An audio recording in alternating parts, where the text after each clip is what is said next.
guy whose name isn't written in English. So when I refer to Lipang, might get a bit confusing. Team CartMan's on the right.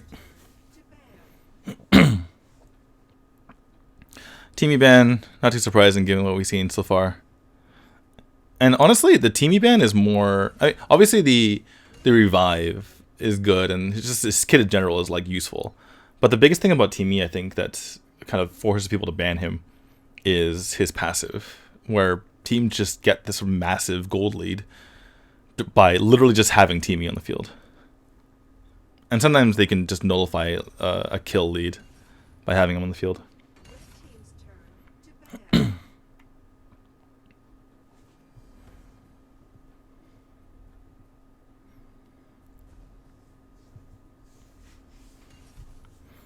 Alright, so they ban Hover, which does leave Caffney open.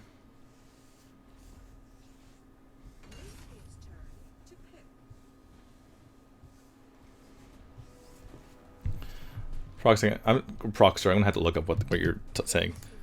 What is this nonsense? You keep writing that in chat.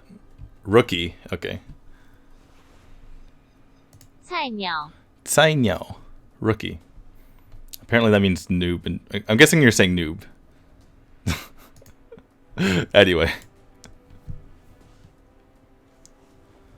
Cavani is picked first. Yuna is the hover here for CartMan. 80s is stream sniping. He's cheating. That's why we put the 30-second delay in for people like 80s.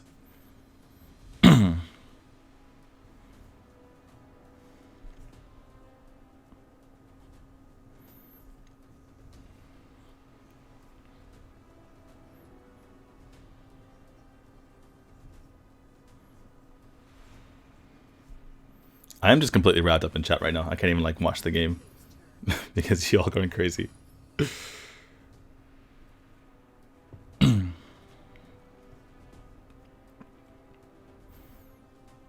I want to ban people. Well, there's a reason why I haven't given you that authority. Yeah. Can I ban chicken? What's wrong with chicken? He said like 2 things.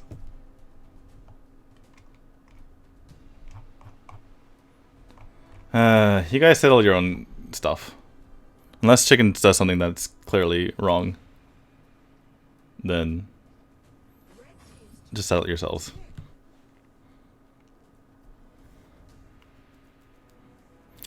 Anyway, back to the draft. Caffney followed by Richard Colley. Colley's an interesting pick. I'm not sure if that's a preference pick. There wasn't really anything to... I guess Colley is a reasonable way to deal with Caffney because she can use Ethereal Pulse. Baldom Omen are just solid picks after that. And nothing wrong with Thane either. I don't think the Thane is really something they wanted to get necessarily before the second ban phase. It was just one of those things where he's very neutral hero, right? He can kind of fit most team compositions. So it gives him options going into the last couple of picks rather than being forced in a certain direction.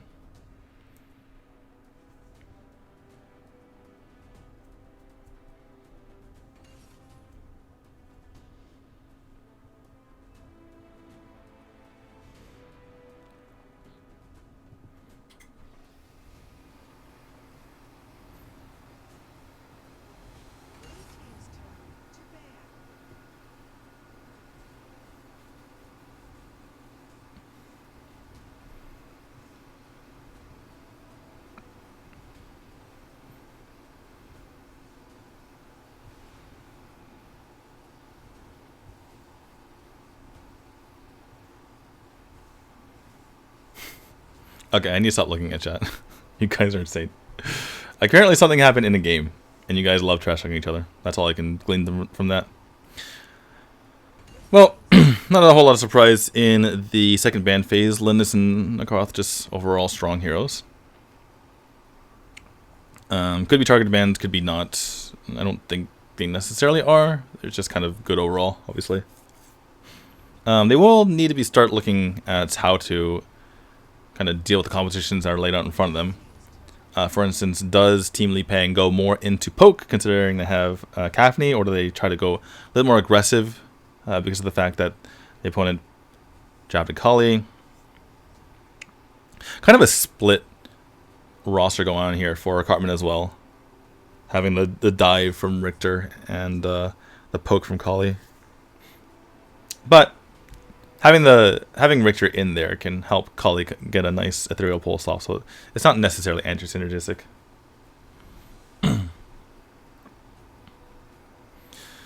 So after Crickneck banned out and Zephys is the hover. Looks like if they're going to pick Zephys, then Crickneck was a nice ban, because Zephys is kind of like a currently weaker version of Crickneck as far as like what they're trying to do. Zephys these days is built mostly damage, which means that, you know, if you are trying to like delete someone, you're probably better off going for Crickneck. So yeah, that's why I think the Crickneck ban was pretty good. And they're kind of agonizing over this one, whether or not to go for the Zephys in the end, and they do decide to go for it. No issues there.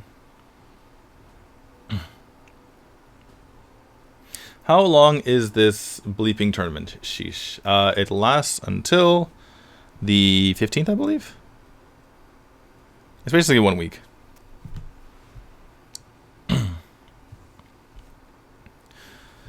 So, Team Lipang looking for a mage and looking for presumably a jungle as well. Morin would be an interesting pick, actually, because he's one of the more... he is basically the most durable marksman, with the possible exception being Rourke, but Rourke isn't really a marksman. And this is the longest draft. They are really taking their time with these picks. You guys need a mage. Pick something. That seemed like that person was just kind of AFK or something, or like they were lagging, and they're like, just pick anything. And then L'Oreal was the first mage that's on the board. Because L'Oreal is not good these days.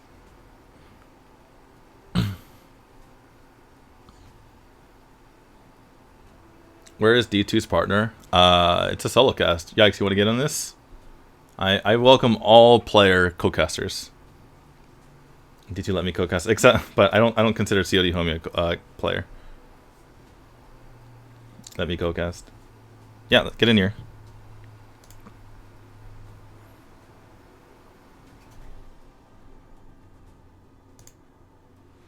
No, we'll be safe. Oh wait, but you're not even in the game. You would have to like provide commentary like a minute late.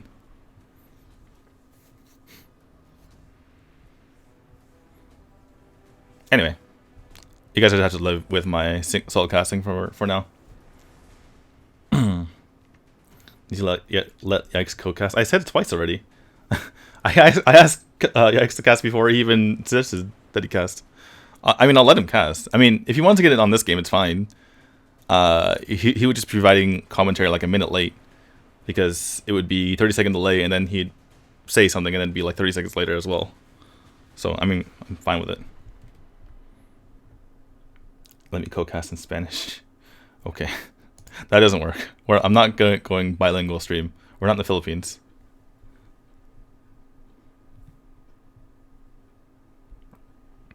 Anyway, let's analyze this draft. I think that the L'Oreal was very strange. AD's Hero obviously has that clip from like a year and a half ago in the Valor series where he 1v4'd the entire team, but L'Oreal is far from her heyday. Who was the last pick? Oh, it's Telnos. Yeah, so I think that Team CartMan in the red definitely won this draft. They have cohesion with what they're trying to do. Plenty of poke coming out from Telnos and Kali, and plenty of like kind of distracting tactics coming from Thane and Richter and Zephys, who obviously are capable. I mean, Richter and Zephys are capable of killing people outright, but just getting in the back line, allowing Telnos and Kali to do their damage. Unless... obviously, I'm not going to put anything past Lipang. They can easily just build a lead, and then L'Oreal can go off. But without building that lead, L'Oreal's going to have a really tough time.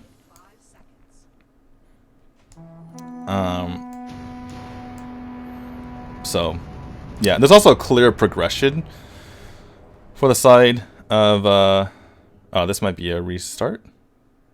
This might be a restart because I don't think the L'Oreal pick was intentional.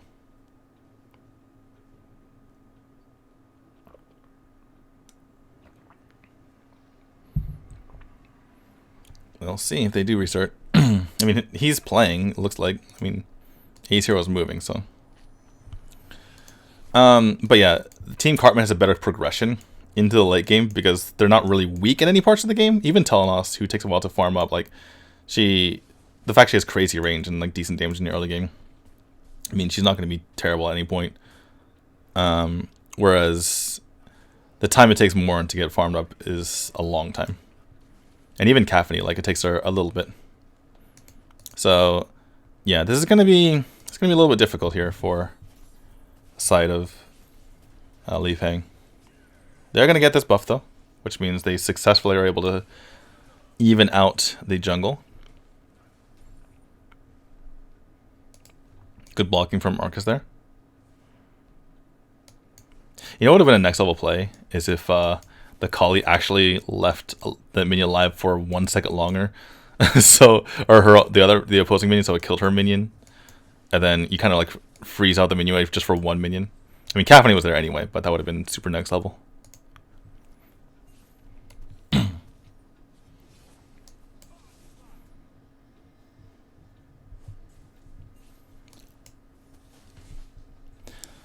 So, relatively normal rotations after the kind of double invade that we saw early. Kind of some pressure coming in from Team CartMan. I don't think anything's going to come of it other than them getting this little monkey here. Tram's doing a good job of protecting Caffeine from multiple members. Not a whole lot going on quite yet. A far cry from our first series of the day where everyone was just crazy about team fighting. Or just fighting in general. Alright, so here comes the potential Abyssal take. It is taken by Team CartMan, which is very dangerous if you are on the side of Lipang, because they get their ultimates first, and that is death for Triumphs because of that. ADCL trying to make something happen, but he doesn't have his smite, and in fact, he's in a lot of trouble. He does get the Thane kill, but both Morin and Bottom go down, and 80's so close to getting level 4, but not quite able to get there. And that is why Abyssal fights after the first rotation are very dangerous. Once you lose out on the Abyssal Dragon, you have to find a way to retreat. And you can see why. I can kind of understand why Lipang decided to continue fighting. But because they had really good positioning. They had really good positioning as long as they had their ults on equal footing. But the ults obviously made all the difference there.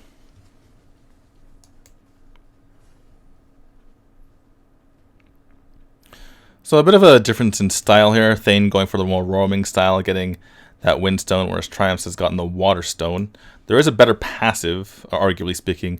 It's the better like extra ability. The active on any of the wind items are better than the damage reduction of the Water Stone. Again, arguably speaking, because it can make you more proactive. Here comes the Wild Prison. Not enough to prevent the Might buff from getting stolen here. And doesn't take anyone in it as well, which means that they're able to get away with that Might buff scot-free. Meanwhile, AD0 took a lot of damage from mid for having to back off. This Richter Omen battle over here on top is a tale as old as time, or at least as old as Richter. This is a classic battle. Meanwhile, while that was happening, Baldwin died in the bot. My bad, guys. So, like I mentioned, it's a tough early going for Lipang, which means that CartMan has opened up a nice gold lead here. And this is kind of how I envisioned the game would go just after seeing the draft.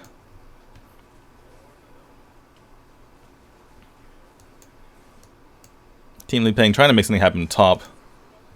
Try not to get in any skirmishes. This is smart of them. It's not a good idea to try to force anything when they don't really have the ability to do so. So instead they're just trying to go for the offset side of the map, but that means they do give away the Abyssal. They potentially give away this mid tower as well. Marcus tries to go, and AD0 takes a ult to the face, and so he has to get out of there. Nearly dies to a monster.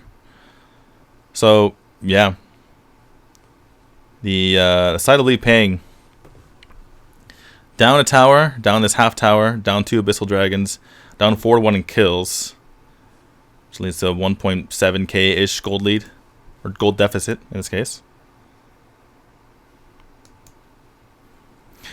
I wouldn't necessarily they have the late game, but they do have many late game heroes. Like L'Oreal and Morin are extreme cases of late game heroes. So if they can hold on, maybe they can make something happen with the talented players that they have on their team. But I wouldn't necessarily that they actually even have the late game though, as far as their characters are concerned, because Tell is a great late game hero as well. So is Kali. Richter has been buffed in the late game. Mark is trying to hold on here. Takes a Ethereal Pulse to the face.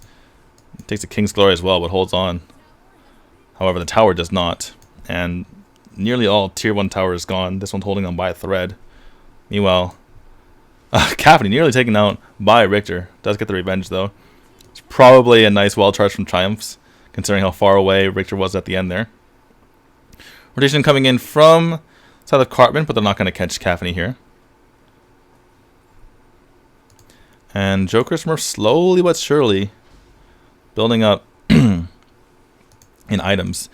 He went for the second tier jungling item because the thing with Morin is he lacks a lot of damage early game, especially because he's one of the few heroes where the scaling on his damage scales as the game goes on, if that makes any sense. Like the scaling scales. So once he gets higher in level, the amount of percent of AD that attaches to his abilities goes up, which is kind of nuts.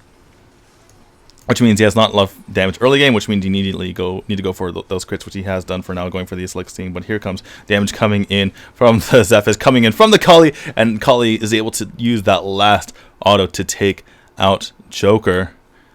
Oh! Ult nearly catches Ballum. Not going to happen this time, though, but they are in prime position to start taking down these towers. Kali, one of the best tower busters in the game from the mage side, able to use that Ethereal Pulse as well to take down Cafney. And Team CartMan are rolling over them at the moment, building up a 3,000 gold lead here. They're starting to steal the jungle, which is a really big deal if you are playing against a Morin. Morin really needs as much farm as possible. When that gets stolen away, he's really starving. Ethereal Pulse comes out from Kali. Not as effective this time. Triumph's doing a good job of blocking that away. Triumphs. Nice wild charge in. Here comes the Death's Embrace.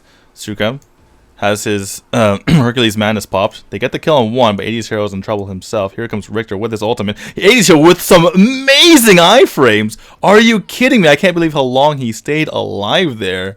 Wow, that was 2 separate iframes to keep himself alive. Could have been a crazy play, but unable to make anything out of it. Richter gets extremely low, but does not go down.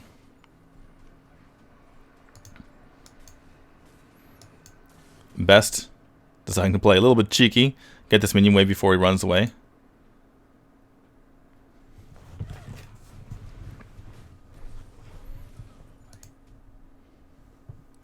Interesting positioning from the Thane. I guess he's just trying to prevent a cheeky Darkslayer take. But I guess there's no real other place for him to be on the map because they had map control over the bottom. I believe this is CartMan, by the way. I believe that the Thane is CartMan. Well, he keeps changing his name, so I have no idea. Sukram takes quite a bit of damage. I'm sure he's going to go down. Does he have the Untouchable already? Here comes the Calf, and he tried to come in here, but Thane is just eating it like a boss. Just advances onto him. Meanwhile, while all that's going on, Darkslayer, you might see that cheeky take. And with double marksman, it's certainly possible.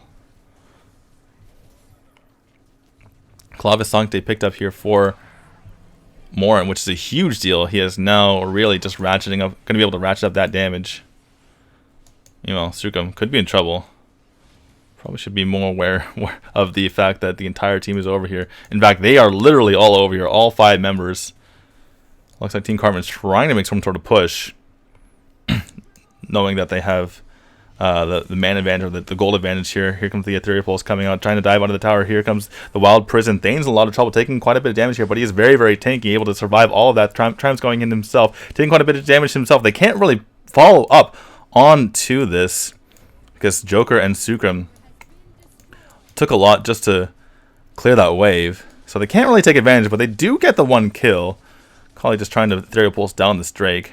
That's why she's so annoying to play against sometimes because of her defense. And looks like, yeah, Lipang just playing very, very safe. This is the issue with being behind. You can't really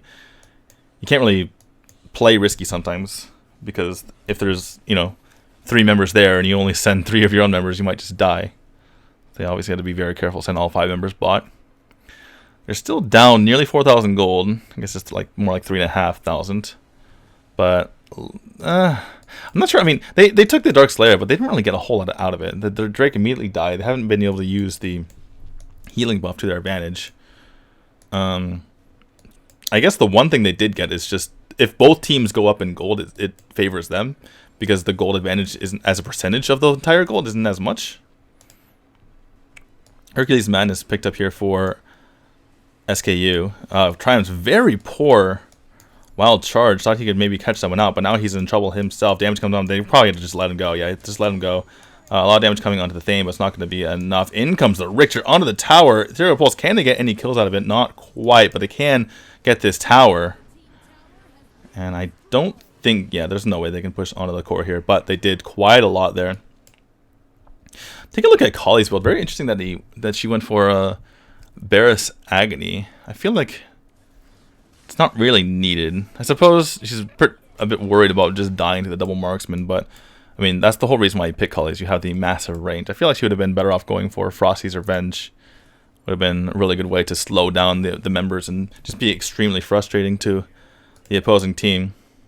Meanwhile, taking a look at Telenos build. Telenos is going, it looks like, into a rank breaker. I feel like it's, I know that they're ahead, but I feel like it would be better use of her time to go into blow slaughter into the Death Sickle, just to get that invulnerability, essentially. Like, you basically unkillable Telenos while you're doing lots of damage. Rank breaker, I mean, remember, she does half magic damage when she turns on the Eagle Eye, so it doesn't really help her all that much to get the rank breaker, especially because, like, is she gonna get normal auto attacks onto the backline? Not really. Not sure I totally agree with some of these builds here. Anyway, all that said, Dark Star potential take here. Oh, it goes, oh my god, Triumphs! What a steal! Are you kidding me? The perfect wild prison. But here comes, wow, Cafferty and Telenos going at it. Telenos able to use that rank breaker to good use there. Trying to prove me wrong with that item choice. So they do get the kill, but they lose the Dark Slayer. So I would think you take that if you are the side of Lipang. Ult pops here, Smite pops here, 480s here. Joker's Murphy extremely low, but he has those autos, which means he gets lots of armor and magic defense. Triumphs nearly dies to Ajmi coming in with the Telenos, trying to get that damage off. Taking a look here, 80s hero has the Aegis now, so he's going to be a lot more tanky in these fights, and will slow down all the auto attacks of people who try to get onto him as well. So that's a pretty big deal. Looks like he's going straight into Hecate's Diadem afterward. Morn has picked up quite a bit of damage. So too has Caphany, going for the Devil's Handshake into the Clavis Sancte, now into the Bow of Slaughter, it seems. And yeah, both these teams are kind of racking up, even though they're down 5,000 gold in the side of Lipang. They're still kind of in this. They only have one high ground tower down. It certainly is a deficit. But, you know, if they're going to outplay their opponents, it's going to be now. If they're going to be able to outplay them in a team fight, here it is. Ring of the Fiend popped here to get some vision. SK trying to jump on Sukham. There's a Hercules Madness dropped, and he is absolutely deleted. Ult tries to come out here with the Fusillade from the Caphany, but not able to get anything done. And there is Smurf going down. Joker's going down extremely quickly. 80's here trying to make something happen, but he goes down as well. Lots of low members on the side of CartMan, but it does not matter. Triumph's going to fall as well, and that is going to be game number 1 over to CartMan. A complete draft victory, in my opinion. And a little bit of an upset, as Lipang was undefeated coming into this series.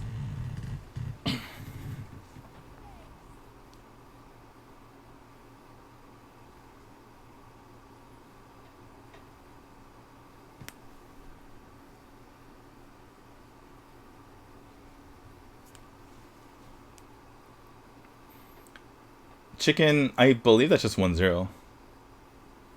Yeah. I guess we're getting right into the next game. We're not looking at stats. No stats this game. I mean, there's no real reason to look at the stats on it, to be completely honest. Because it was just a draft win. It wasn't like anyone in particular being amazing. Like, oh my god, look at that damage from XYZ. It's like they just had a draft win.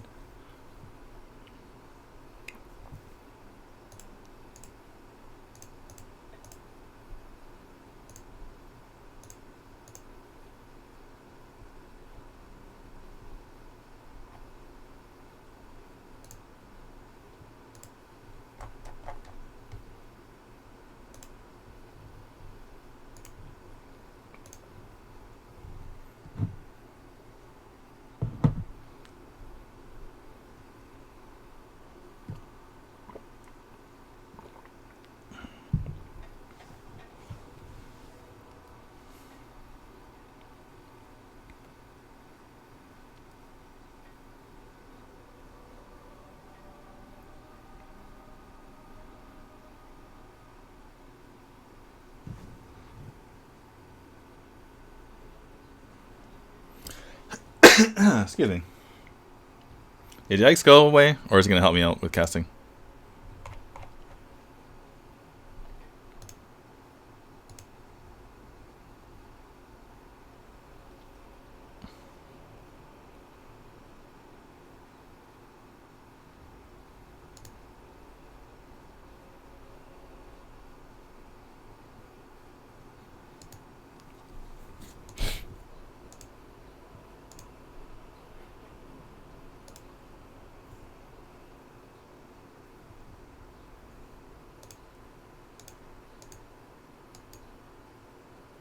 Alright, well, I gotta use the restroom while I'm waiting for this to load.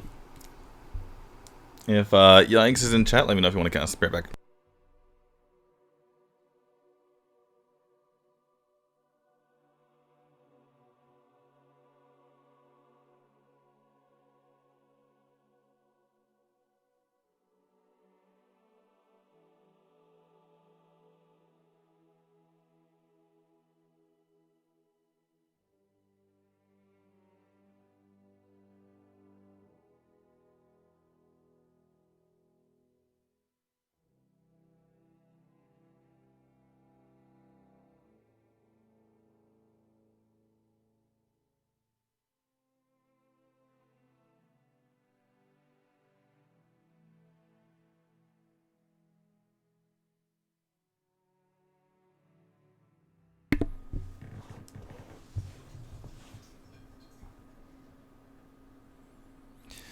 Alright, looks like we might be ready for this next game of Arena of Valor.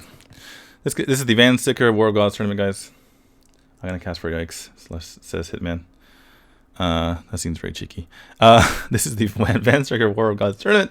This is the top guilds in North America, the 3 VanSticker guilds, and they've composed 6 teams from those guilds, including Lipang here, who has a lot of players from the Valor series, as well as BMG, the Valor series reigning champions.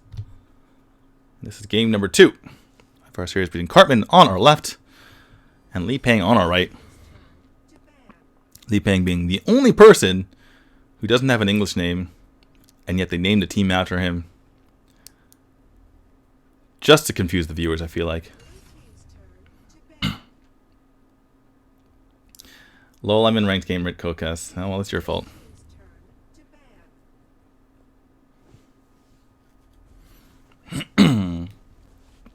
Alright. Well, standard bands coming out so far. Teamy plus the 3 standard bands with Cafney, Hat, and Florentino. That does leave Tulin open potentially for one of the teams. Although, I think last game CartMan had the opportunity to go for Tulin, went against it.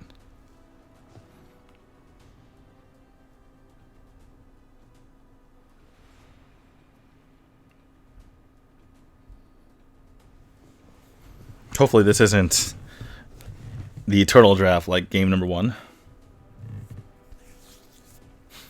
And there's the Tulin, like I said. Okay. Coming here, this could be a Ballum. Ballum is kind of the consensus other best support after Teamy.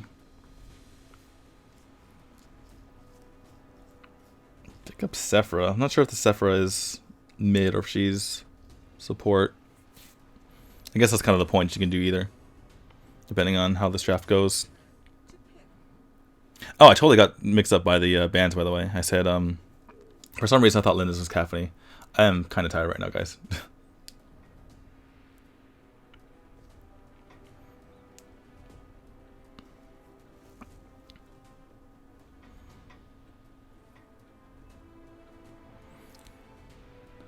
Varus is surprisingly the hover.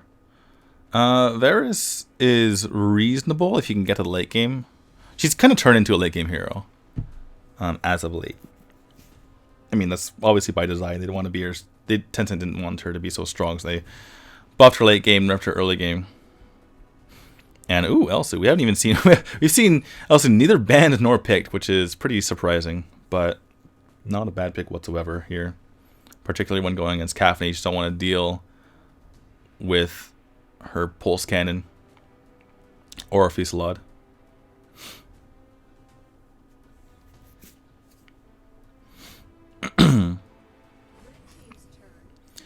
And the Richter pick certainly makes sense here. Richter, I feel like, is kind of like the better version of Varus at the moment. I shouldn't say that. They're very different heroes as far as mechanically speak, or like what their role is in a game. But like Varus is more of a straight up like fight you head on kind of hero, except when she uses her ult to get into the backline.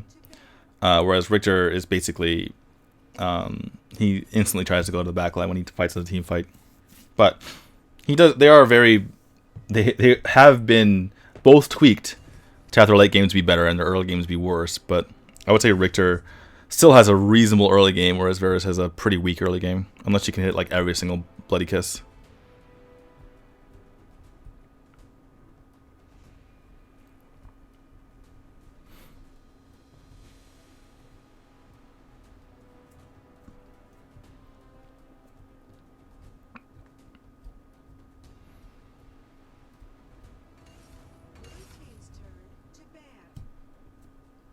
COD, homie. Either have evidence of good casting or join a pro team, and then I'll let you in the cast one of these days. Anyway, looks like we're on a run of jungle bans here. Bottom potentially could be the ban. Obviously, the funny thing about these top heroes is that most of them are flex heroes. So Bottom can play both support and side lane. Sephora can play support and mid. They do for the Bottom ban in the end, kind of reasoning that Sephora is likely to be a mid.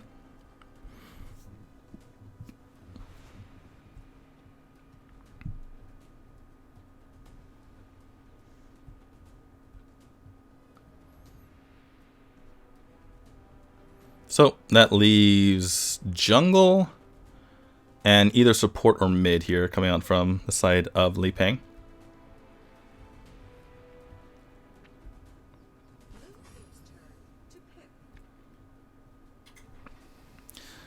So they do get their their mage and their jungle at the same time as here, potentially, if they're going for Sephora as their support. This actually opens up so much for the side of Lipang. They can go for a side lane hero, they can go for a mid, or they can go for support. They can literally go for all three of those things and still have a balanced lineup. Meanwhile, Lumber looks like the pickup here for the side of CartMan and the Rourke.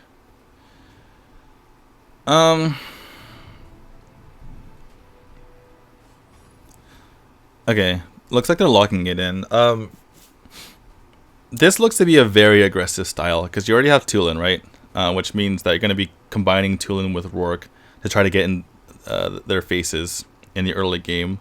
Lumber is a reasonable complement to that, especially if you really play it well. Then Rourke he gets on one of the opposing teams, and you get a shield onto Rourke with the Lumber, and you knock him up at the same time if you play if you play positioning perfectly.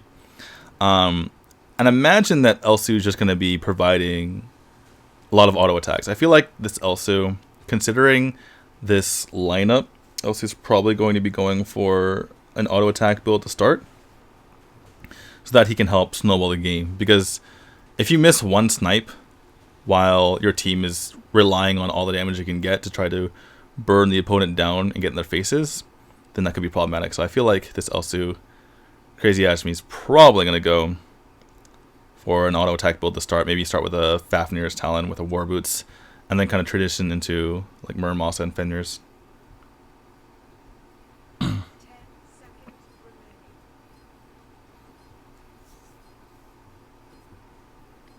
By the way, we missed that 80s here went Malik in the end.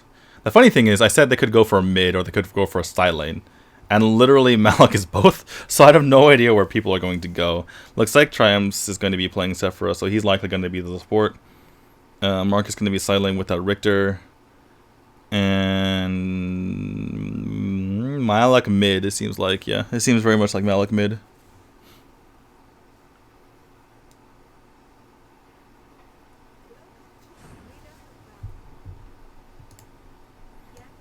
And we've seen this combination before with the Malik Sephora. The last time I saw this actually was at the Valor series. So haven't seen it in a while, but it can be very frustrating because Malik is basically unkillable because the healing he gets from both his passive slash his, I don't know if it's referred to as his passive or just his part of his cleave ability, but regardless, between that and the healing from Sephora, it's kind of obnoxious.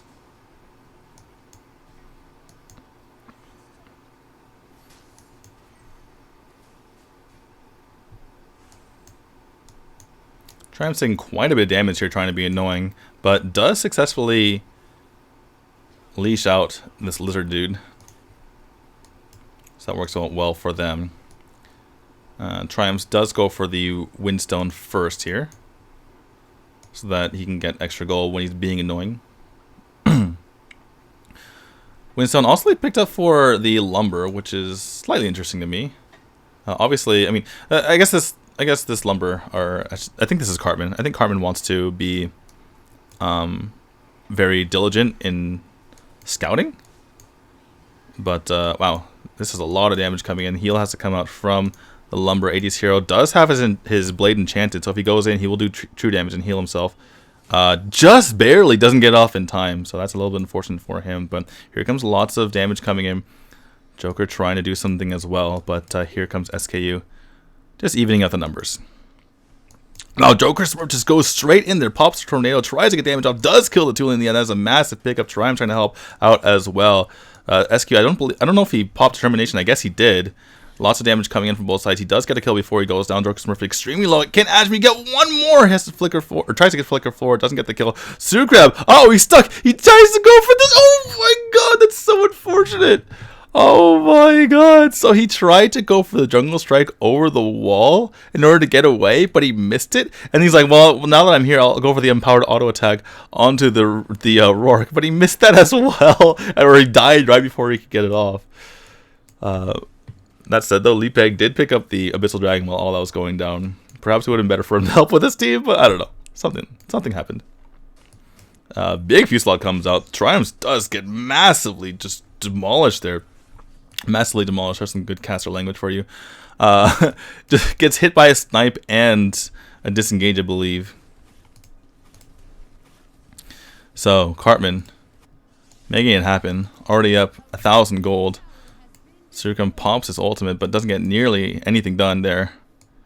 With most members on the bottom of the map here, looks like Joker's trying to even things out by taking out the Sage Golem. That is very annoying to Auroric.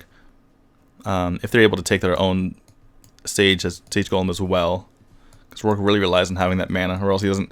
A lot of his damage comes from his first ability. Like he can burst people down with his normal auto attack, but his first ability does so much damage. In comes Water Wall from Triumph, getting extremely low. Has to pop the High of Life. Does this go down in the end from a nice Earth Splitter coming out from the Lumber. 80 comes in with a nice cleave as well. Nearly gets the kill onto the Lumber as well. Joker very kind of reticent, kind of hesitant to go in himself, even though this Lumber is extremely low. And Lumber, is he going to get executed? He does get executed. That's actually a good outcome for him. That doesn't give the credit on the other side for that kill. But while they're trying to get out, Joker does pick up the kill onto Best, take out Varus there.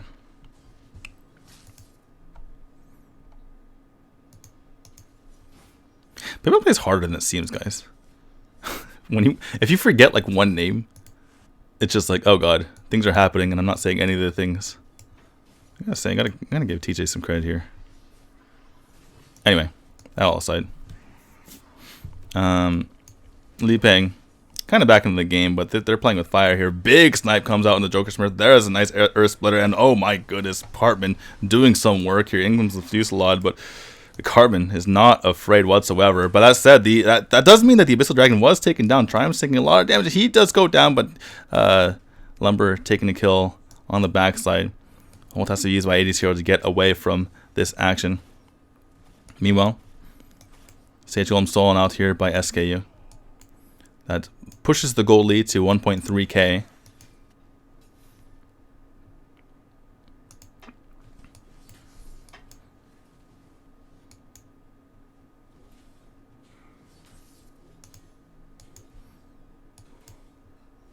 And this side of Lipang just trying to lick their wounds and get back into this.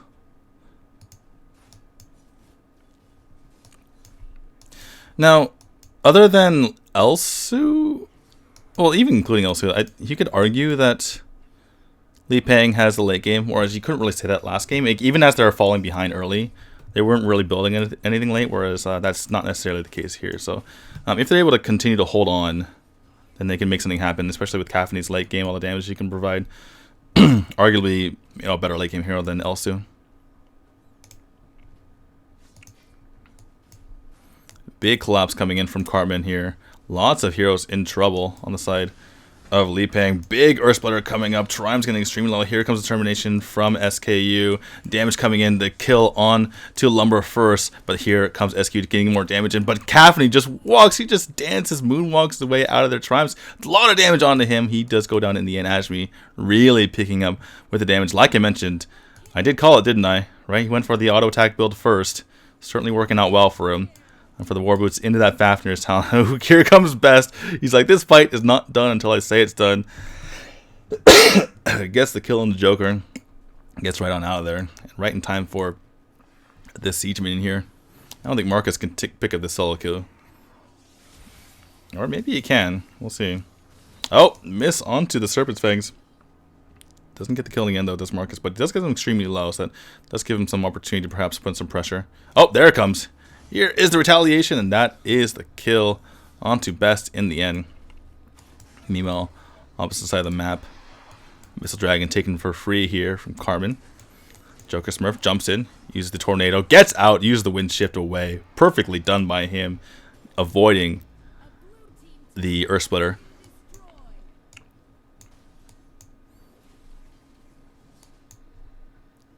Now, Lipang trying to come back here. Barely behind in gold. Trying to get some damage onto potentially SKU, so maybe they can push onto this high ground tower. Determination has to be popped, and that is a juicy cleave coming out from Malik, but nice job from Best as well, getting the lockdown on multiple heroes, but he's going to lose his tower. And there is a nice water wall. Triumphs only not able to pick up the kill for his team, or not able to set the kill well enough. And meanwhile, Lumber tries to go for the flank, but looks like Team CartMan is falling apart a little bit right now. Meanwhile, Marcus just killed Elsu mid. Sorry for missing that. Didn't think that Marcus would, or I didn't think that Elsu would randomly be mid, but it does fit the theme of the fact that CartMan team is starting to fall apart at the moment here. Gold lead overtaken by Team Lipang. Executed? Okay. Triumphs died to the Dark Slayer. That just happened. 80 potentially could be in trouble here if he gets pulled to push it on, but it's fine. He's Malik. He's a big boy. Can handle himself. Speaking of which, Odin's Will is the build here for 80's Hero. Looks like he's building into Shield of Loss at the moment. Or excuse me, that's not Shield of Loss. That is either that's Frostgate. I was like, what is health plus Platinum Gauntlets? Like, oh yeah, Frostgate. So that will help him kind of approach like the horror movie villain he is. Every single time he gets attacked, gets more attack speed and more damage. As we try to hit one of these snipes. The dodge by Lipang, I don't even know if it's intentional. Here comes the Drake. The Drake is summoned within range of the tower. So not only is it dying to his own attacks, but it's dying to the tower as well. Meanwhile, Best goes down immediately, but so too does 80's hero. They go down for each other's causes. Joker's getting extremely low here. Has to pull away. Caffney doesn't have ult anymore, or to use it earlier. Sukam popped his ultimate, doesn't get anything out of it. It's SKU trying to jump onto him. Triumph taking a big snipe to the face, but he's a little more tanky now than he was in the early game, so he's going to be perfectly fine. He's building his Frost Cape as well to get the massive slows into his opponents. In comes Lumber, but I don't know if this is a good decision. Nice. Wow, very well done. Triumph is actually able to stay alive with a beautiful Tide of Life at the exact right moment. That leads to a double kill for Lipang onto the Caffney. That was just so much that happened in that split second. There's so much damage coming from this SKU, though. Joker's trying to get the damage onto it as well. Uses the wind shift, uses the damage, trying to get onto Best XP. Looks like he's going to go down once more here. And this, again, is their team just falling apart. The only problem here for Team Lipang is that they're not getting a whole lot out of this, right? They're getting these kills. Finally starting to take some towers, but all these kills have come because CartMan have played into their hands, and they've been bunched up this entire time, but they haven't been able to really transform this into a goal lead until now. Yeah, going to that fight earlier, when Lumber went in, used the Earth Splitter, but immediately got shut down right afterward. It looked like it could have potentially been a good play, but not in the end. Meanwhile, Ashmi hasn't really been a part of these fights, and that's been probably the difference here. He was getting a lot of kills earlier on. I mean, you can see he has 3 kills out of his team's 12 total. In fact, he hasn't been part of the fights. Could be a really big deal. Here comes ult from Best XP trying to take out Sukam. Doesn't get the stun on the end there.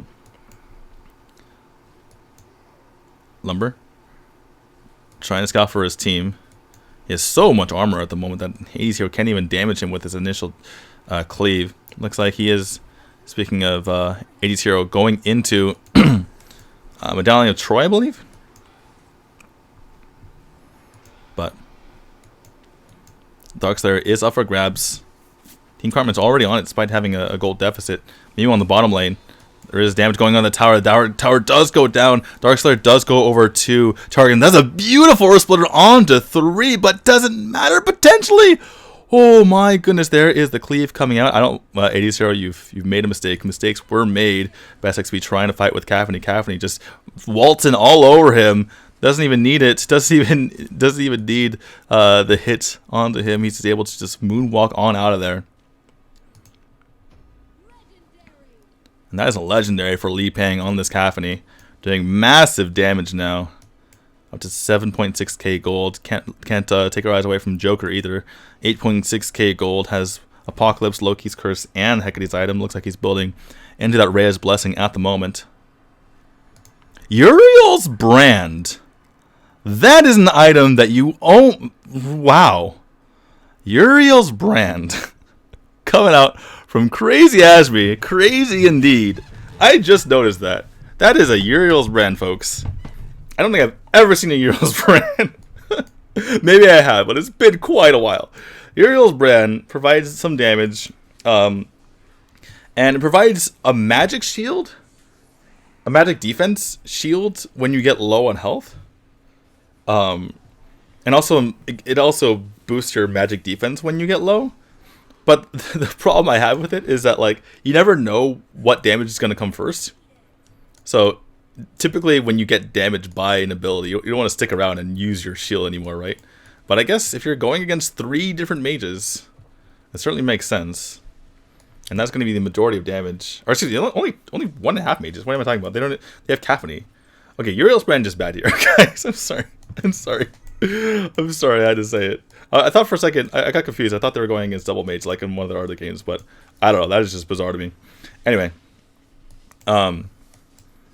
so going in is Team Lipang. Wow, Marcus gets truly just blown up there. Triumph tries to come in, get some damage, and get some slows on the opposing team. Does get out with the Tide of Life. Smurf taking a ton of damage. Block onto the Thunderbird as well. Nice job by 80's hero to make sure that his teammate did not die there. I still need to talk about this Uriel's brand. I guess, okay, so Crazy Ass Me is thinking, if the most likely way I die is if Joker jumps on me. So I guess that makes sense. So that makes it a lot less likely that Joker will dive onto the Elsu. The problem is that Elsu hasn't even been in these fights to not die. If that makes any sense. He hasn't really been in the fights to not die in the first place. But it could loom large, especially if Joker Smurf isn't privy to the fact that he has Uriel's brand. So that could be a big deal if he's able to stay alive off of that. Uh-oh, lost damage onto Joker. But he does go down to Crazy Ashme. Crazy Ashme taking a lot of damage right now. Mark is trying to get some revenge, and he goes down before he can get the kill. Oh my god, Lipang is falling apart at the moment. Crazy Ashme finally part of these fights, finally doing some damage. Here comes the ult in from Best XP, but it's not in time to save his ally. Rise, I think that Lipang is starting to fall apart a little bit. They get the return kills, and Best XP is not able to save his ally before going down himself. And I just gotta say, like, they're not playing together as a team. Like Crazy Ashme, maybe the Elsu pick wasn't the greatest because oh, nice block by 80s here. Can they get the steal? And no, they cannot. They do get the kill on the Malik though, so that is something. But I gotta say, perhaps it was a mistake to go for the Elsu because he's just not being a part of these team fights. And you saw again, like even after he did a couple things that team fight, he had to run away before the fight finished.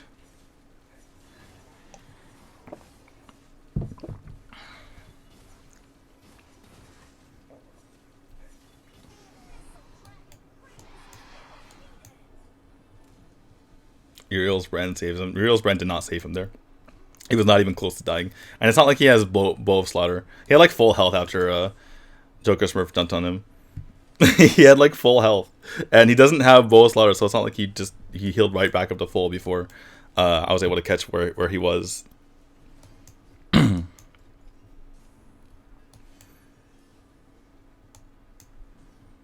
Alright, so Darkslayer, as well as the Abyssal Dragon here, picked up 4.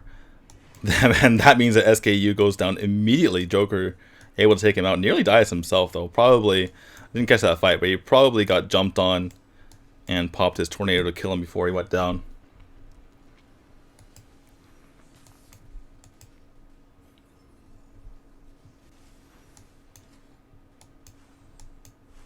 Team Lipang trying to push on here. Triumph's getting extremely aggressive. Does have the ult if things get dicey. Now pushing in on this tower. Big cleave, or excuse me, big shot coming in here. Nice Earth Splitter, but he's going to go down in return. Joker Smurf jumping in on him, and Uriel's brand isn't enough to keep him alive. That is a double kill here for Joker, and that is the game for Lipang.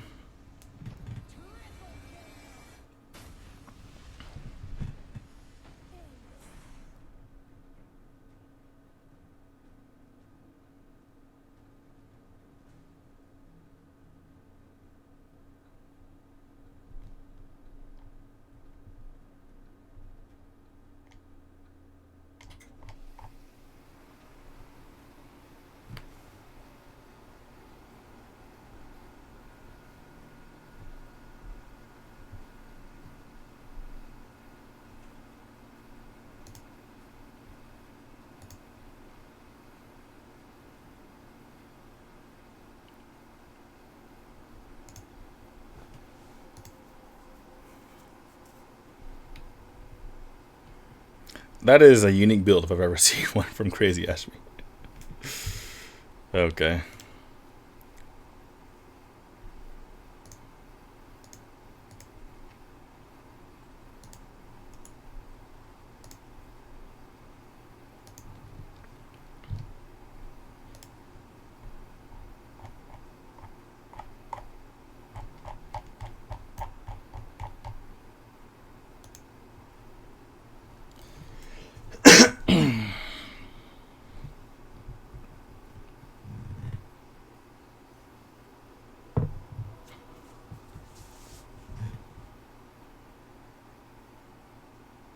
So, if I were to recap that game, it was a good start from Team CartMan, but there was a stretch of like a minute or so in the mid game where they completely fell apart.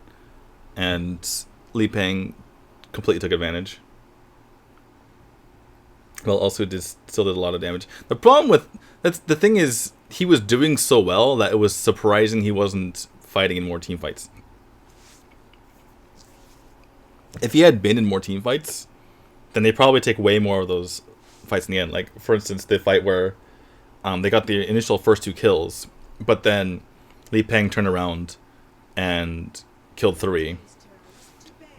If Ashmi hadn't gone back to base there, they probably win that. And by the way, if he didn't have Uriel's brand, but instead had Bow Slaughter, then he can just heal on the opposing team and not have to go back to base.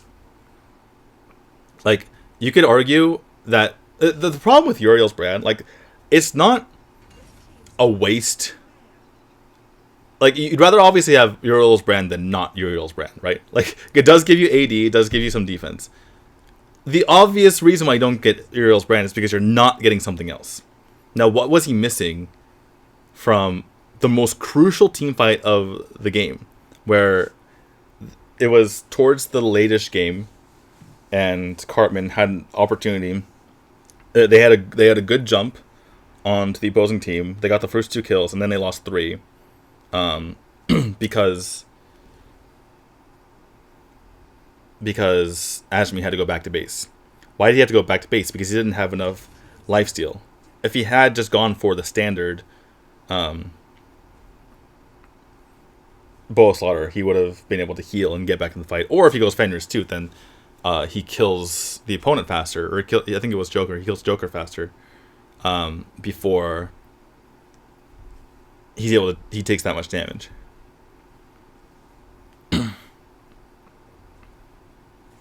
Like, a lot of times when people analyze items, if they see that it's at all useful, they're like, "Oh, see, it was good there." But you don't analyze it in a vacuum. You have to analyze it with regards to what item you're giving up in order to take it.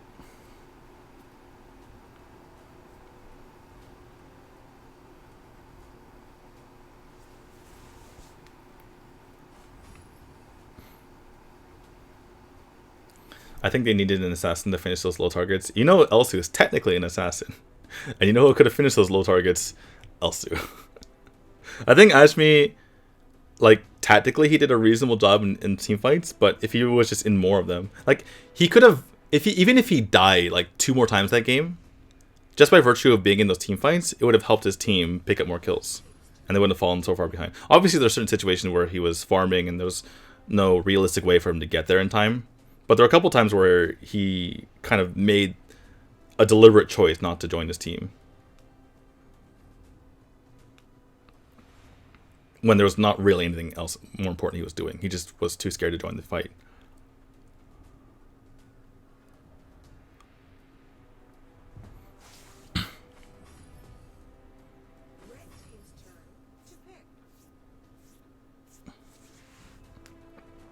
Anyway, we have a draft going on.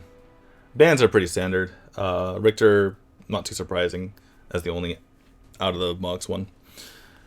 Which means that they picked up Lindis, Tulin, Teamy. That is very strong for the side of Lipang. Meanwhile, over on the other side, Sephra and Yina are the pick so far for CartMan. And this better be a really good Yina, or else they have really fallen behind in this draft. That said, if there's someone who's going to own with Yina, it's going to be Best XB, who has very much impressed us in the past.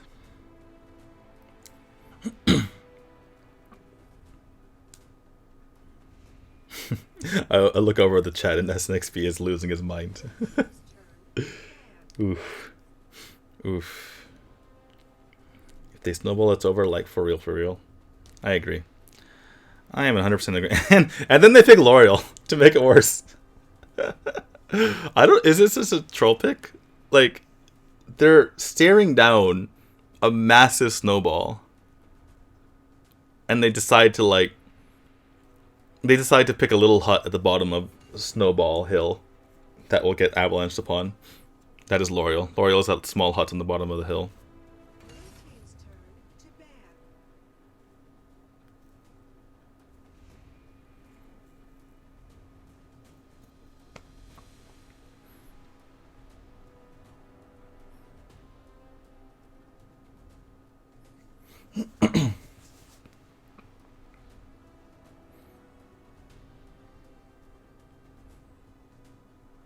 The funny thing is, I don't think Lipang know who to ban. They're like, wait, what? What are they doing? We don't like. I don't think they even have any clue what's happening on the other side.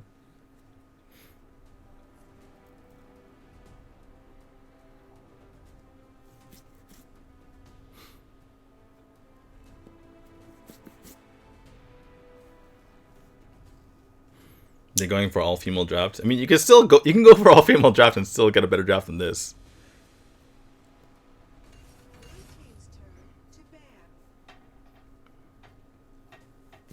Has anyone done the statistics on like how many females versus males there are?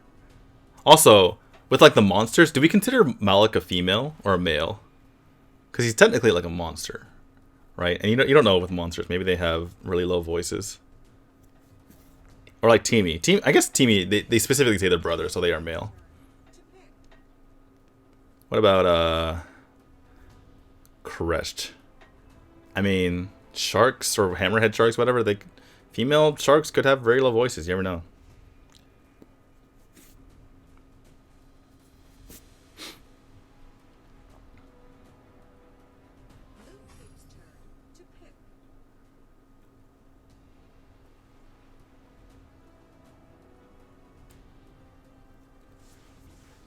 Anyway, this does very much look like the troll all-female lineup, though Telenos is a really good pick, so I can't really. It's hard to bash that one.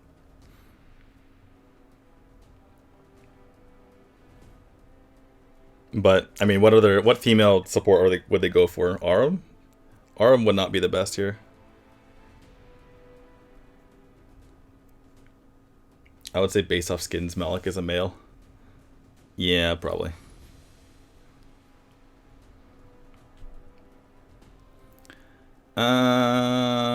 Okay, so Yoma in the Abyssal lane is decent. Can usually deal with most ADCs, including Tel. And Roxy is obviously very strong in the DS lane. I don't really know all the matchups with Yina, so it's hard to tell. I'm sure that the players aren't 100% sure either. So we'll see how Roxy does against Yina. I don't think Roxy would go in the Abyssal lane. That would be a terrible idea to go against Telenos. And they're going to break up the all-female draft by going for Zephys.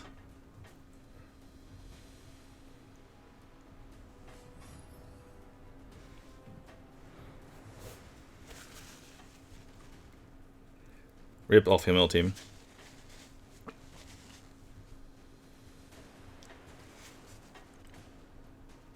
So, let's try to analyze this. Zephys... he doesn't have the fastest clear, but once he hits level 4, he definitely can get picks.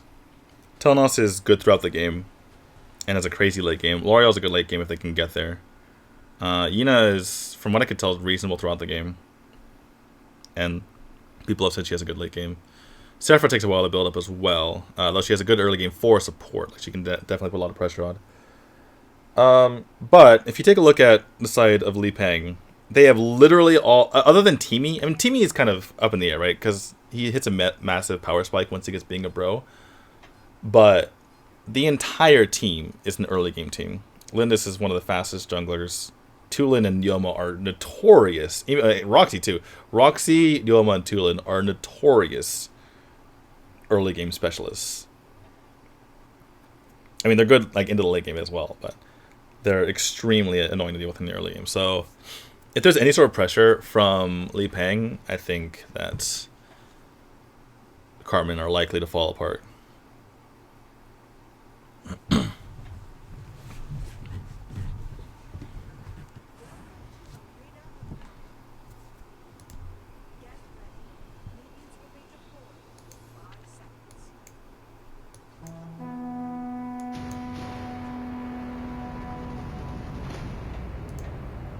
Let's see how Lipang goes about this.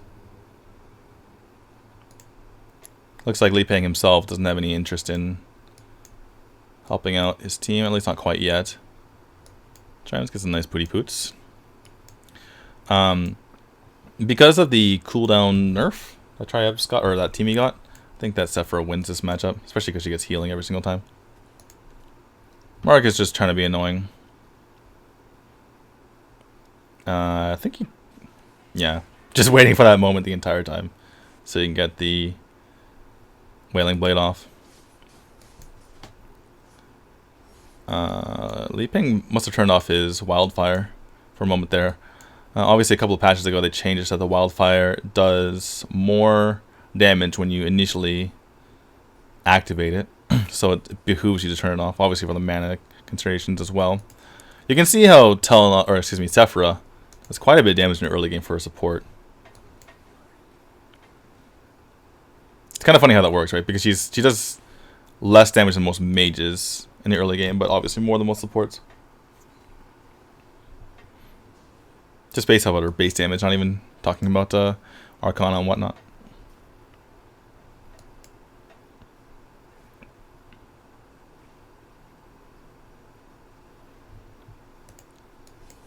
So if you have an ADC jungle, do you want the tank and Abyssal Warrior?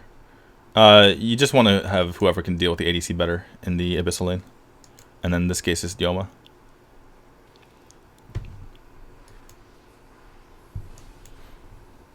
It has nothing to do with roles. It has to do with specific heroes. That is a big Wailing Blade. Zephyr taking so much damage. ADC trying to get the damage up, but meanwhile, jump on Triumphs and Marcus. Oh my goodness. That was massive. So, CartMan doing his job as... Oh my god, wow. Asby bloodthirsty actually goes in and gets the kill on Marcus. So, like I was saying, CartMan doing his job as a support. They're taking all the damage, taking all of the cooldowns more importantly. And because of that, his team is able to clean up. Because by the time they were finished trying to kill CartMan, they had 0 cooldowns left, and that meant when they were jumped on, and they're also in terrible position because they jumped on him. So that obviously really hurts. Down 4-0 to kills, down 1-0 on Abyssal Dragon. It's actually surprising how little gold they are behind. It's only about 400 at the moment, considering they're around 4 kills and an Abyssal.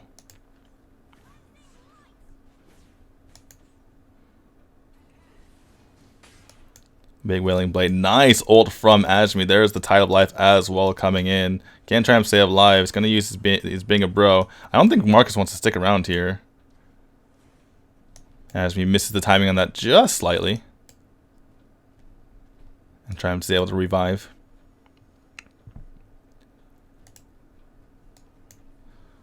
Ace Hero takes a wall of water to the face. And there's the steal onto the Might Golem, which is pretty big if you're Lindis. Lindis works a lot better when she has that Might buff. Looks like she took the opposing one as well, so it's perfectly fine. Pressure coming in again on the bottom side. Triumphs obviously doesn't have his being a bro anymore.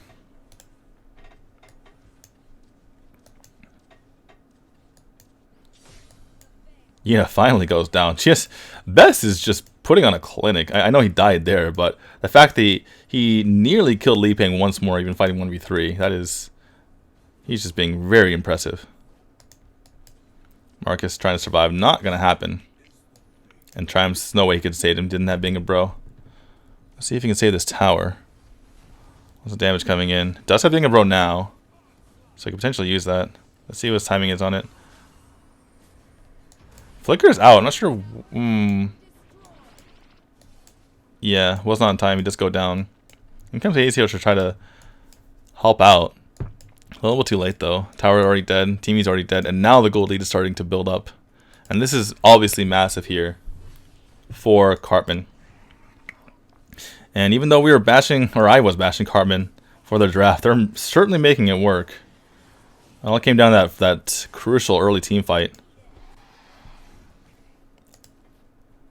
And obviously some great play from Best XP as well over in the solo lane. Taking a look at these builds. L'Oreal has finished up the Over the Magi. Looks like she's going into the standard Guild of Greaves so that she can survive in these team fights. Yina, meanwhile, Guild of Greaves into what looks to be Muramasa? That's a mistake if she's going for Muramasa. CartMan extremely low. Finally does go down after popping the Tides of Life. I will expand my thoughts on Muramasa in 1 second. Oh, no, it's not Muramasa. It's Spear Longinus. Okay, interesting. And speaking of SXP, Takes on Marcus one more. What is going on? Best XP is such a beast. Acer, you're going to have to just hightail it out of there. Maybe they could have fought her 3v1.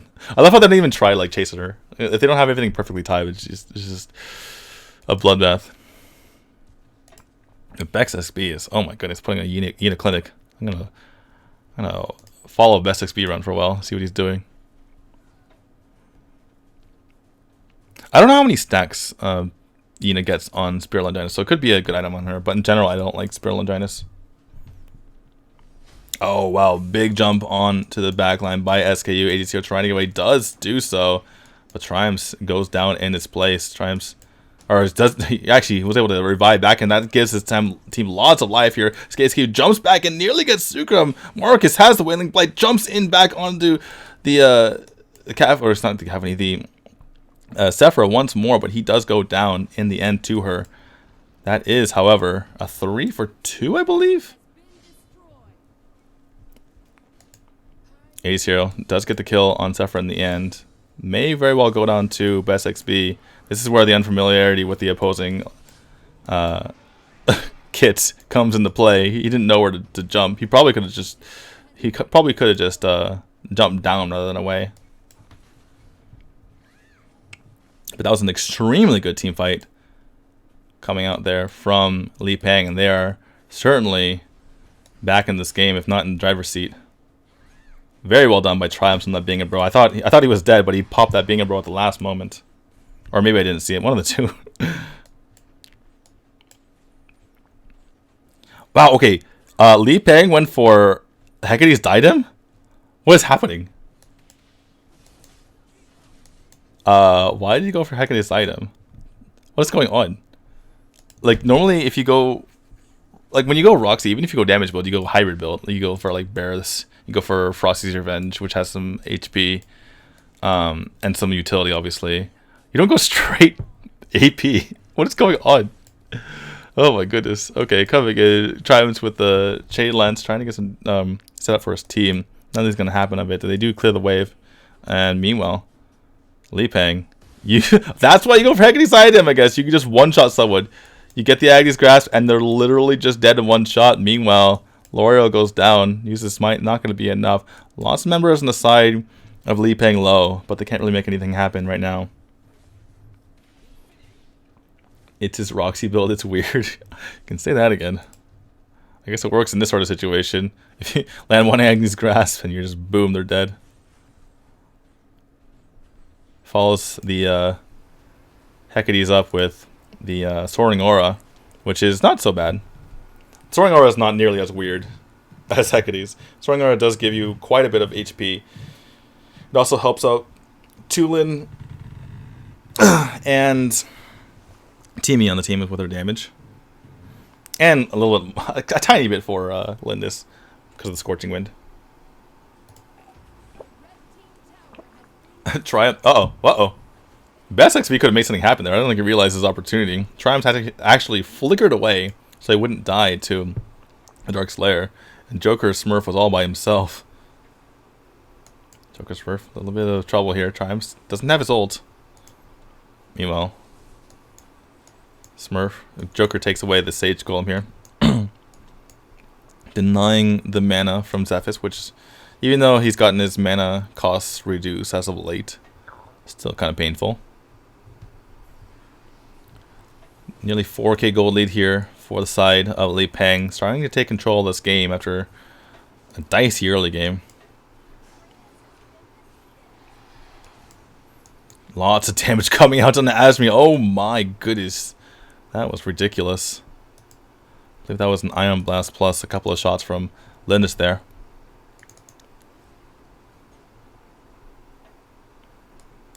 So, Best XP's Lindis build, or excuse me, a Yina build is Spear Longinus into Over the Magi, apparently. Alright, pushing into the mid lane here is Team Lipang. Gets the first tower relatively easily. Ace Tower taking a bit of damage, but he's okay because of that Dark Splayer buff. Lots of damage coming out from this Ion Blast, but they're not going to stick around, at least not at the moment. Lipang's hanging around the corner. SQ trying to take down this the Drake while a big Thunder Bird comes in. Ace here did a lot of damage with his passive as well. I would have liked to keep more of those minions alive so they could take down this tower, but they were taking down the bottom tower as well, so it's not like they weren't getting anything done. Here comes the next minion wave, so they will be able to take this down, and the Drake is still alive, so minions are still empowered. Are they going to commit to this very aggressively, or are they just going to take it more passively? Looks like they're going to go for the latter. And wow, so Ring of the Fiend was just picked up here for CartMan. I guess you can't really blame him. The priority is to get that Frostcape to make sure that you're completely slowing down the other team. So not totally crazy, but still kind of painful to get Ring of the Fiend this late into the game. Didn't have that vision the entire time. Especially with Marcus being a serial bush camper. Same thing with Lipang. So these bush camps are going to be less valuable from now on. If CartMan can get a good scout off with Ring of the Fiend.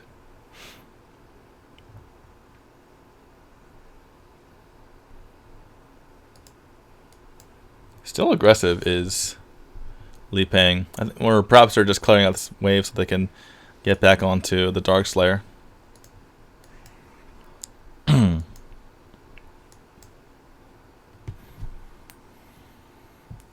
Interestingly enough, best XP is going, looks like, from Knight's Plate into Fenrir's Tooth, because Cleaving Claymore and Knight's Plate do not match, or do not mix into an item. Knight's Plate is obviously the item that builds into both Shield of the Lost and the Aegis, and it slows your opponent's attack speed, so it's obviously one of the better tier 2 items in the game. So he goes that, and immediately goes... Rather than going straight defense, he goes into Fenrir's Tooth, which is a wild swing back in the offense. So once Best XP picks up the Fenrir's Tooth, he's going to be doing quite a bit of damage.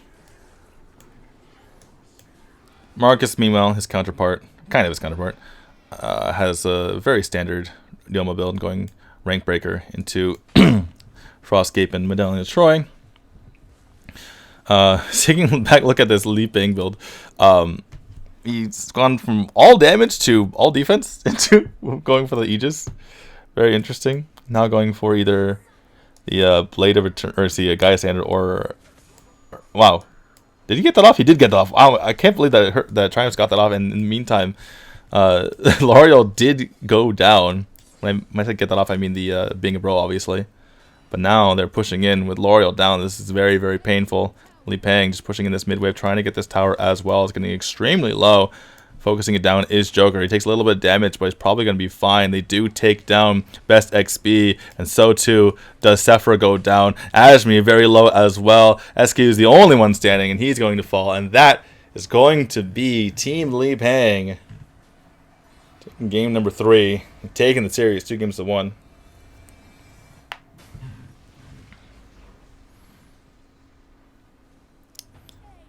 Well played by Team Lipang.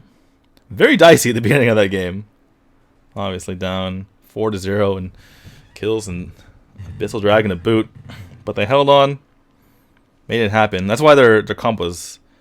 That's why they had such a formidable lineup, by the way. Is because they weren't necessarily completely reliant on the early game. Yeah, yes, they had the better early game, you know, technically speaking, even though they lost it. But they had... a situation where they could still come back even if they didn't win the early game. Choker, predictably, most damage. And again, Ashmi with the most damage on his team. Didn't really translate into kills though. It's not from what I could see. Again, Ashmi with the weird builds. Like the Rank Breaker 3rd, it doesn't make any sense to me. Although I guess if Roxy's gonna build so offensively, then it might make a little bit of sense, but I don't know, man. I don't know, man. Some crazy builds here from these guys. Also, L'Oreal, that is overkill.